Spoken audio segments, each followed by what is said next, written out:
Hi, I'm going to introduce myself. I'm Mina Johnson-Glenberg. Really excited to be here. Thank you all for putting this on. I went to a dime a dozen VR presentation yesterday and gave this talk. It was 22 minutes. And then Laurie's like, no, 8.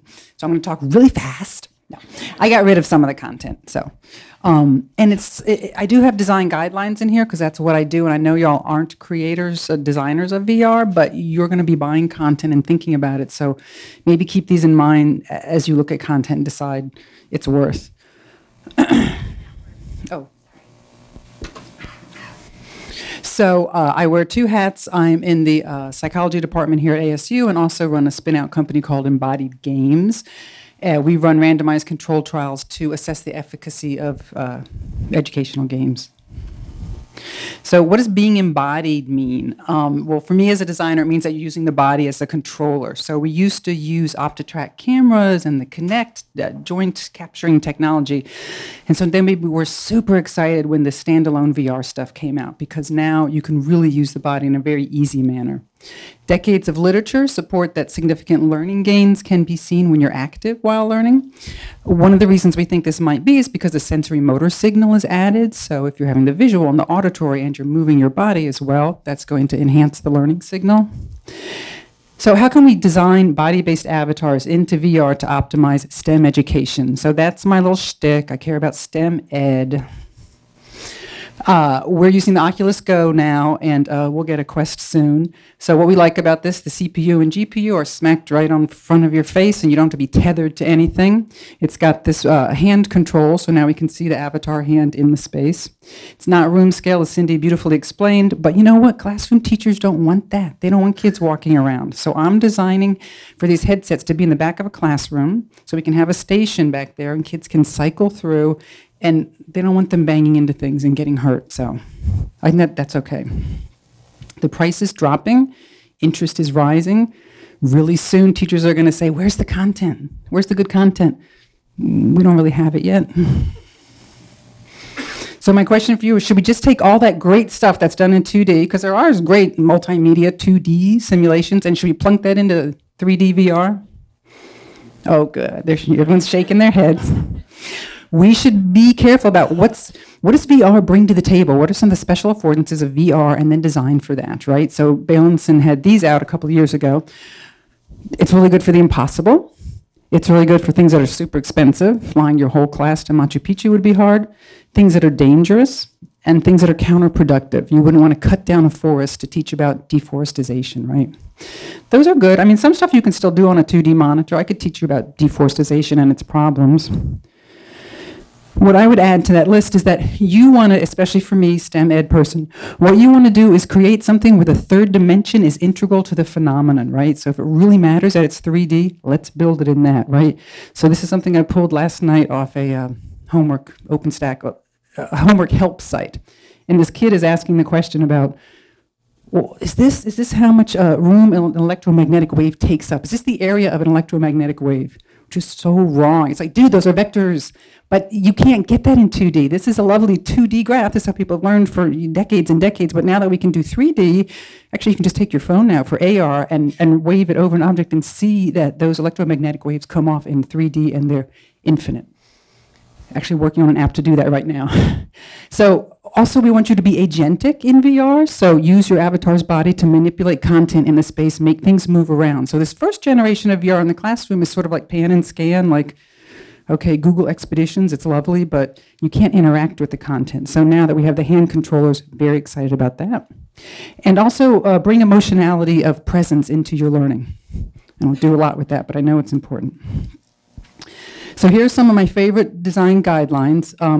If you're having any trouble falling asleep, download this paper tonight. The first 2/3 are incredibly boring. I wrote it in the way they taught me in academia. Kylie, watch out. Don't lose that spark. But right, it got published.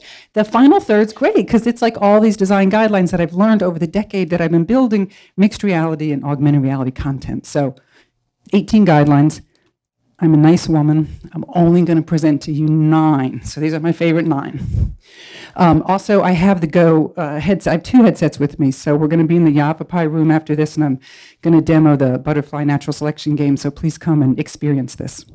I'd love your feedback because, you know, it's end of beta. We're about to drop it. So I'd love to get it right and hear what you have to say.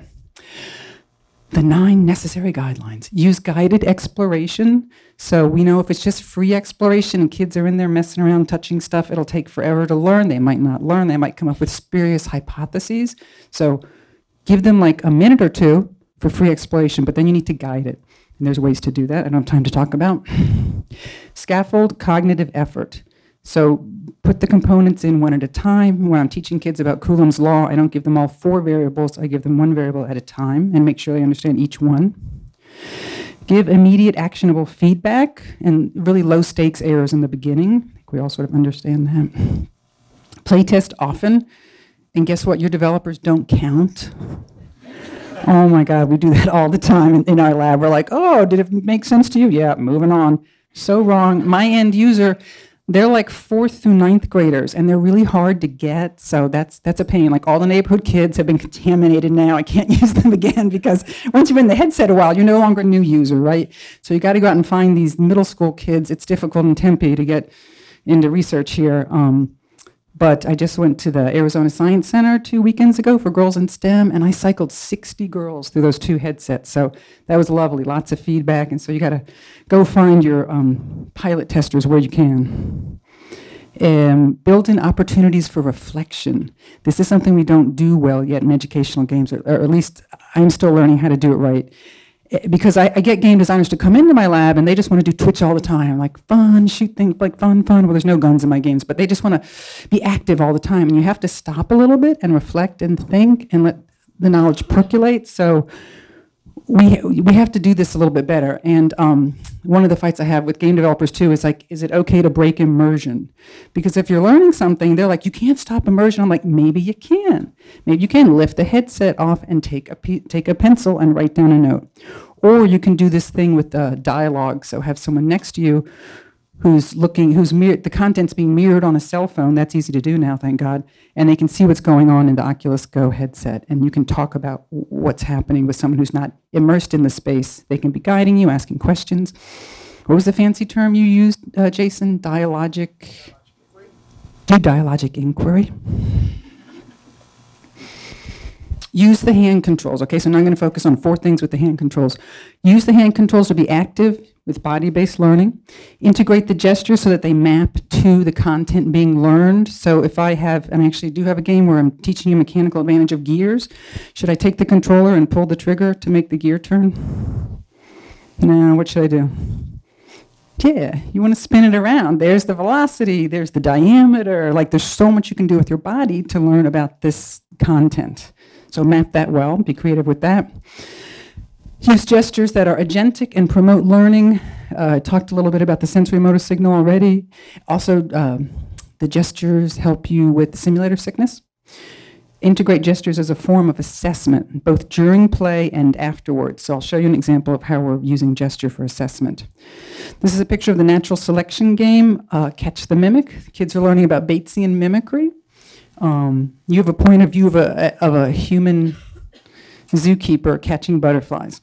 So this is interesting. First, we made this as a tablet game for an IMAX movie that came out, Amazon Adventure, The Life of Walter Bates, and kids were tapping on butterflies. And that was okay. You could have the POV of the bird, right? But then when we wanted to put it into VR, we realized, oh my God, you will get so sick. If you're swooping around like a bird to capture butterflies, you can't do that. So the human's going to capture it, but humans don't eat butterflies, so now you're a zookeeper. So it's a little bit, they buy it. Look, the kids like it. Here's my red time clock at the bottom. It's giving a countdown and showing you your score. This is just sort of an interesting comparison. I'm working with a Chinese company, and we're also doing something on natural selection. And now you're a chameleon point of view, and you're going to eat things with your tongue. And they have kept the timer up there like permanent in the HUD, so it follows you around in the HUD. And a lot of people say that's bad design, so you can decide when you play my game. And then they have this blue eyeball here. Does anyone know what the blue eyeball is? Okay, I don't either. I've asked them 4 times. What is the blue eyeball? Why does he have 0? I don't know. They won't answer. It's all very difficult.